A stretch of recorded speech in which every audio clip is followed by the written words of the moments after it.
De Minneapolis à Nairobi, des fresques à la mémoire de George Floyd. Aux États-Unis, en Europe, en Afrique et jusqu'en Syrie, les fresques à la mémoire de George Floyd se multiplient. Au lendemain du meurtre de l'Afro-Américain George Floyd par 4 policiers blancs à Minneapolis, les manifestations se sont multipliées aux États-Unis et ensuite en Europe. Dans le même temps, aux 4 coins du monde, des artistes réalisent des fresques en hommage à George Floyd et pour dénoncer la violence policière à l'égard de la communauté noire aux États-Unis.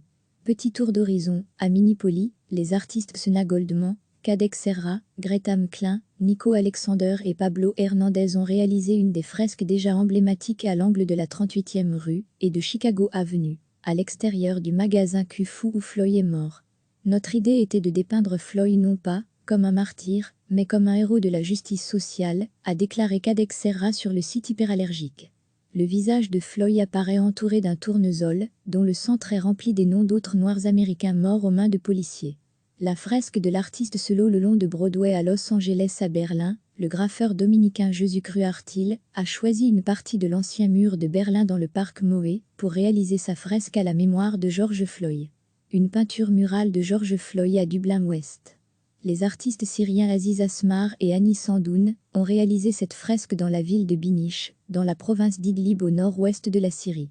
À Nantes, l'œuvre a été peinte sur un mur du Jardin extraordinaire, Chantenay, par Itevanka du collectif Black Line, un groupe qui promeut le graffiti politique. Nairobi, capitale du Kenya, a aussi sa fresque et ses manifestants. Une centaine de personnes se sont rendues devant l'ambassade américaine le 3 juin. Aux États-Unis, en Europe, en Afrique et jusqu'en Syrie, les fresques à la mémoire de George Floyd se multiplient. Au lendemain du meurtre de l'Afro-Américain George Floyd par 4 policiers blancs à Minneapolis, les manifestations se sont multipliées aux États-Unis et ensuite en Europe.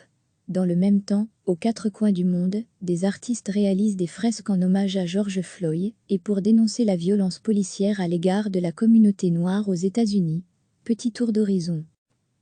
À Minneapolis, les artistes Xena Goldman, Kadek Serra, Greta McClain, Nico Alexander et Pablo Hernandez ont réalisé une des fresques déjà emblématiques à l'angle de la 38e rue et de Chicago Avenue, à l'extérieur du magasin Kung-Fu où Floyd est mort.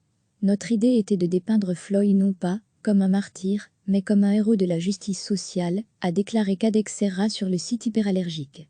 Le visage de Floyd apparaît entouré d'un tournesol, dont le centre est rempli des noms d'autres Noirs américains morts aux mains de policiers.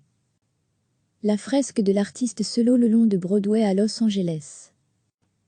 À Berlin, le graffeur dominicain Jesucru Artil a choisi une partie de l'ancien mur de Berlin dans le parc Moé pour réaliser sa fresque à la mémoire de George Floyd. Une peinture murale de George Floyd à Dublin-Ouest. Les artistes syriens Aziz Asmar et Annie Sandoun ont réalisé cette fresque dans la ville de Binish, dans la province d'Idlib au nord-ouest de la Syrie. À Nantes, l'œuvre a été peinte sur un mur du Jardin extraordinaire, Chantenay, par Itevanka du collectif Black Line, un groupe qui promeut le graffiti politique. Nairobi, capitale du Kenya, a aussi sa fresque et ses manifestants. Une centaine de personnes se sont rendues devant l'ambassade américaine le 3 juin. Cliquez sur s'abonner pour recevoir les dernières nouvelles.